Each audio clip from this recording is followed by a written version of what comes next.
I'm gonna give y'all the tea. Do the first look. That's all I gotta say. Do the first look. Just do it. Just do it.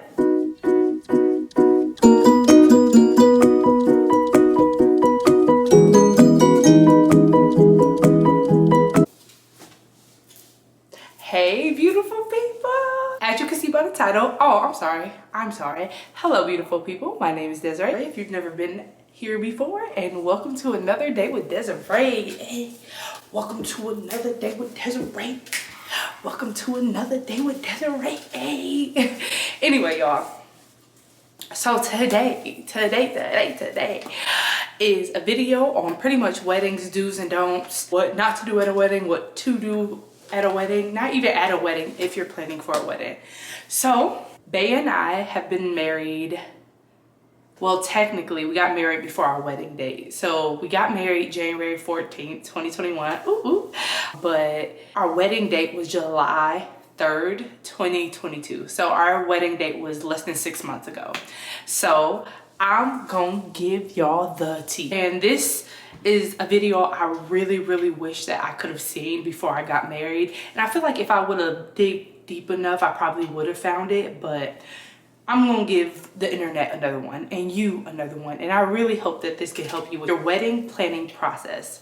I think we're gonna go with the don'ts first. We're gonna start negative and we're gonna go on a positive note. The first thing I wish I would have done differently is hired a second videographer.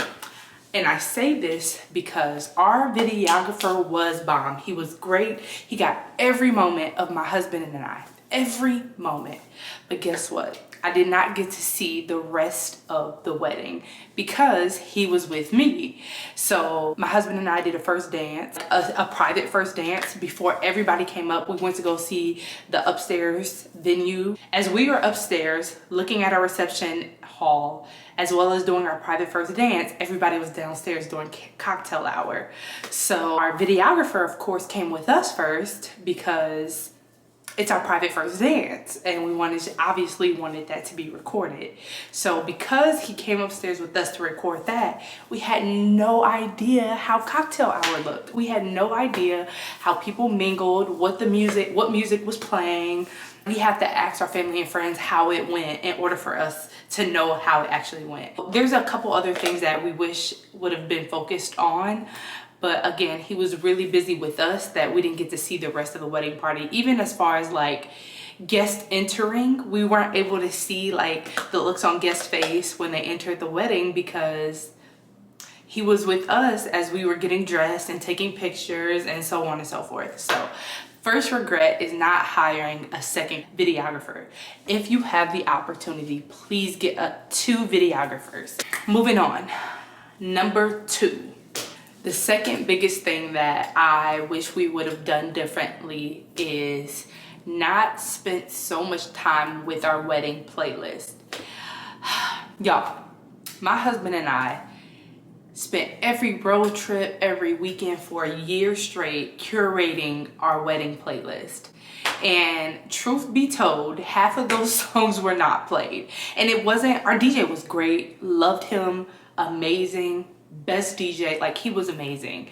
But the thing is, he catered to what our guests wanted, right? So like during reception, I want to listen to Kim, but it's not Kim turn up moment. Like we need to have Beyonce or Bruno Mars or whatever the case may be. So it was kind of pointless to make a wedding playlist because we don't know the vibe. Like we know what vibe we're trying to achieve for our wedding, but we don't necessarily know how our guests will react to those songs.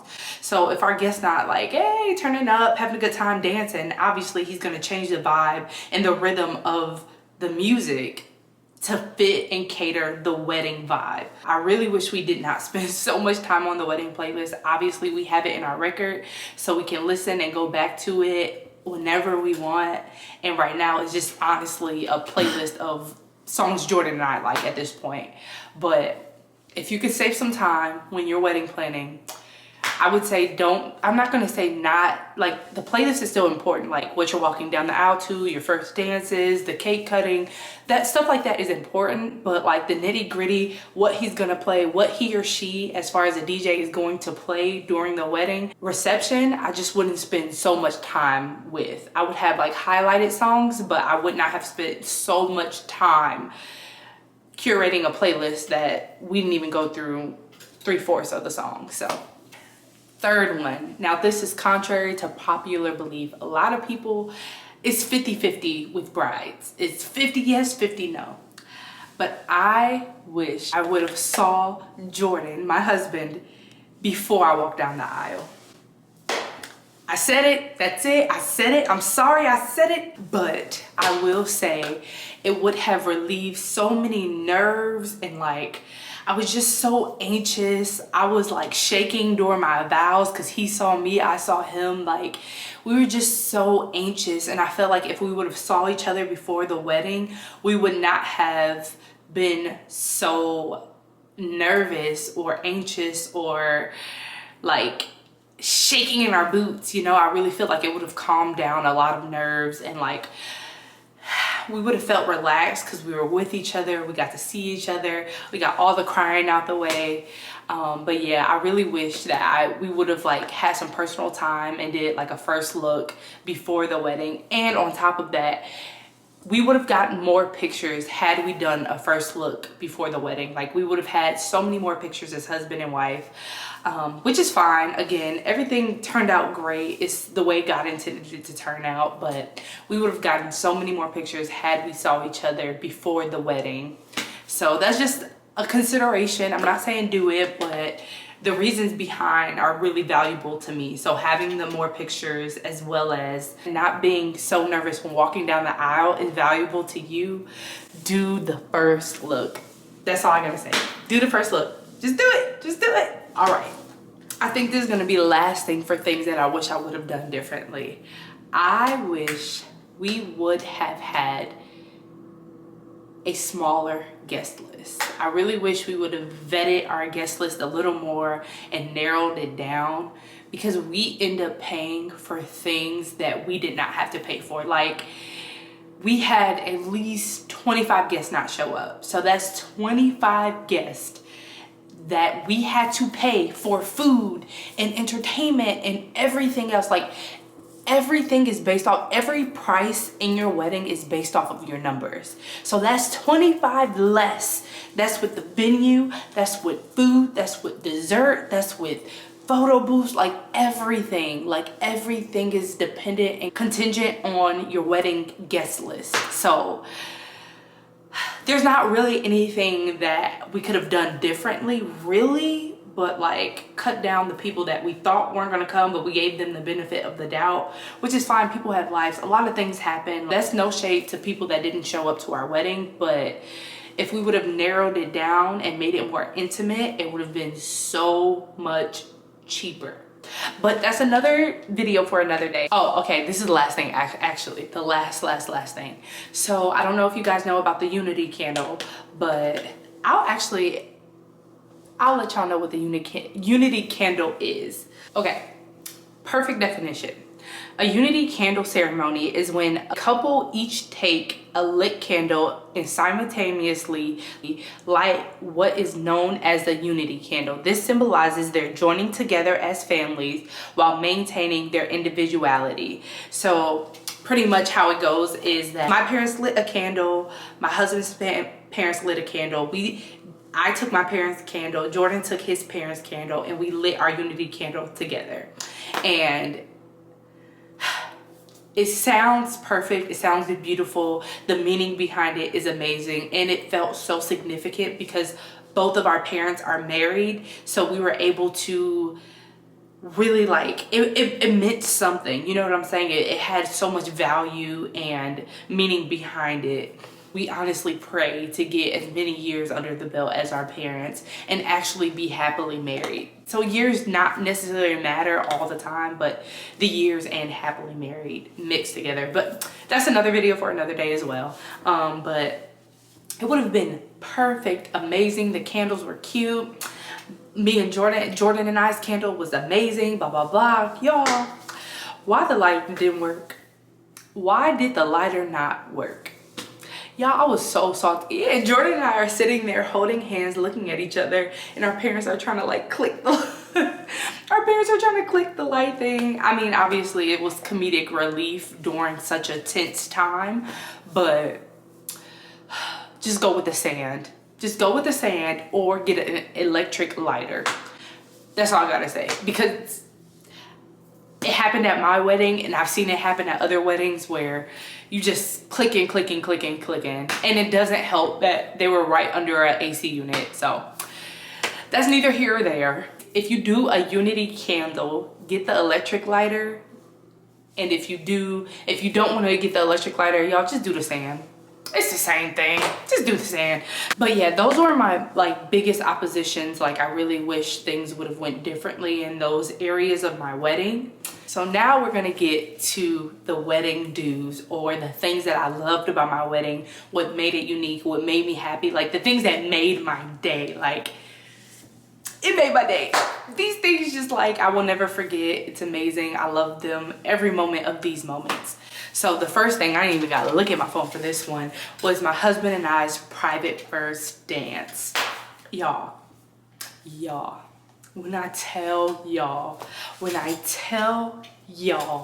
that was so intimate, and like,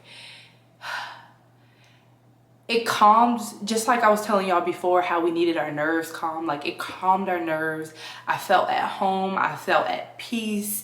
I felt happy. Like, it was just so blissful. Like, that private first dance was so blissful, and we didn't have to worry about people watching us, you know, and like being nervous and making sure we did the first step right and the second step right and choreographed. Like, it was just me and him in a huge room. It was just so amazing. Like, that moment I will never forget. My husband started crying, y'all. Don't tell him I told y'all, but he started crying.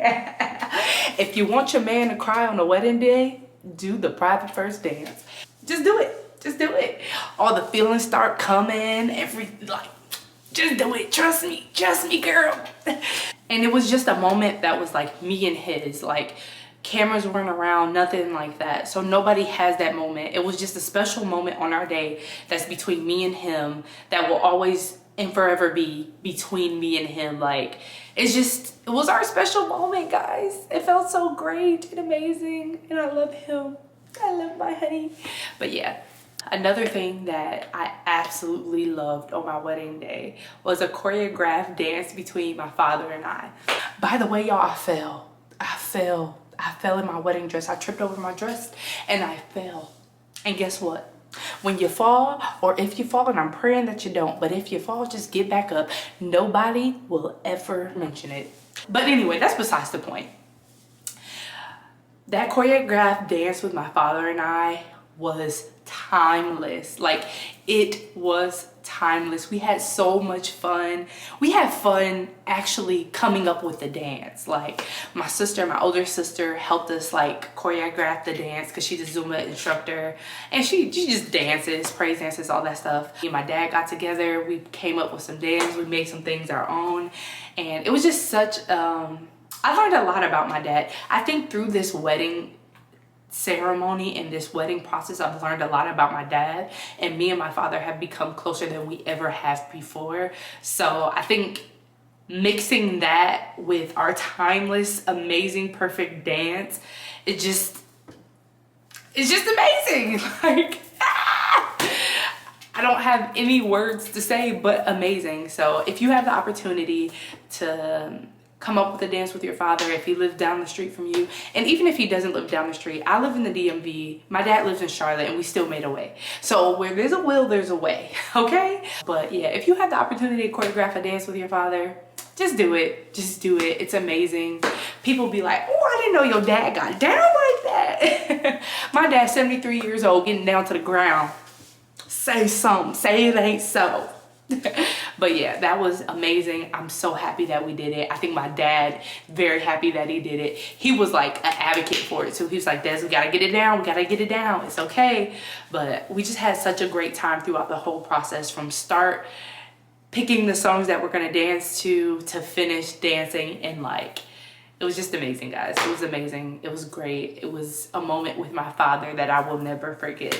Okay, so there's two more things I got for y'all. Two more things. The first thing is Jordan and I did a praise and worship song. So in the middle of our wedding, one of Jordan's closest friends, his name is Chris, he did an amazing job. He sung Smoky Norfolk, and then after he transitioned into I Give Myself Away, and it was just amazing to like really stop, forget about everyone and everything that's around us, and put our attention on our Father, our God, and the reason that we were there, standing there looking at each other in the eye that day. Like, Jesus is the reason for that season. I say all that to say, showed our guests that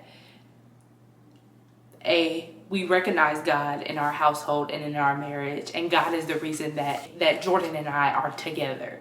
Like, he is the reason. It's not because Jordan went out his way. It's not because I went out my way. It's God. Like, he gave us the discipline to stand in all circumstances. He gave us the strength to pray through our marriage and through our trials and tribulations, and even the good parts. Like, and I was just happy that we were able to exemplify our love for Christ and why Christ is so important in our marriage. So that is number one. I will never regret. It was an amazing feeling as well to stand there and worship with my husband, to be at the time, well, actually not even to stand there and worship with my husband and my family, and give them an opportunity to worship God as well, because none of us would have been there if it wasn't for God. Okay. And the last thing is, actually, I have two more things. I said I had two more things before, but I actually have two more things now. The second to last thing is letting our parents wear the same thing. So my mom and my husband's mom wore the same color dress. It wasn't styled the same, but it was the exact same color dress. And my father and Jordan's father wore the same suit. The only difference is my father had a bow tie and his father had a necktie. And when I tell y'all, all those pictures came out clean and sleek and amazing because they were wearing the same thing. So it didn't, like, there was no color contrast, you know what I'm saying? And it blended well with our wedding party and our wedding party colors. Those colors were amazing. It looked great. I love the color scheme we went with, like the rustic, the brown, the green. It was just, all the colors blended in together well. And I think Jordan and I did a really good job of picking our colors and making sure it really went well with our venue. Like, our venue was a barn, it was rustic. So everything turned out really good as far as like colors and everybody having our parents wear the same colors and stuff like that. So y'all, the last thing I am very grateful for and made our wedding day special is having our own decorations. Decorations will save you money. I saved so much money with decorations, with doing my own decorations. I saved so much money doing my own decorations. I went to Michael's during holiday sales. I went to Dollar Tree. I went to Amazon. And because we bought in sections, like we were planning our wedding for a year, and we bought in section, like we were planning our wedding for a year, and we bought, every month we bought one decoration. So one month, July, we bought wisteria. August, we bought bases. September, we bought twinkle lights. By July, we had so much stuff in our house, like so many decorations. A, we were able to bless people after our wedding, and B, we were able to give our wedding coordinator some decorations, because obviously we don't want to come home with all of that. But y'all, decorations, we save so much money. So if you know you're about to have a wedding, or you know someone that's about to have a wedding, I urge you to let them go on Pinterest. You can find any style of decorations that you want and do it yourself. Like, you save so much money just doing it yourself. I promise you, it is not hard. You can do it. I promise you, I am not that much of a creative person. So for me to be able to decorate my entire venue like the way that I want it with the products I had with a little bit of our coordinators, you can do it too. If I can do it, you can do it. Believe that, trust and believe that. Make the process fun, and that's in everything. That's with everything you do with your wedding process. You can do things to make it fun because it should be fun. You only get this day one time in your entire life. Do it up, make it fun. It's about you. Take it all in for as long as you can and have a good time. Have a good time. Just relax and have a good time. That's it. But needless to say, that was my wedding do's and don'ts, or regrets and blissful moments, whatever you want to call it. I really thank you for tuning in, and I will see you in the next video. Hey, see you in the next video. Hey, see. No. And if you guys want to see a wedding budget video, just comment down below. I'll be more than welcome to do it. Thank you again for tuning in, and I will see y'all in the next video. I love you, but most importantly, God loves you. Thank you. Bye.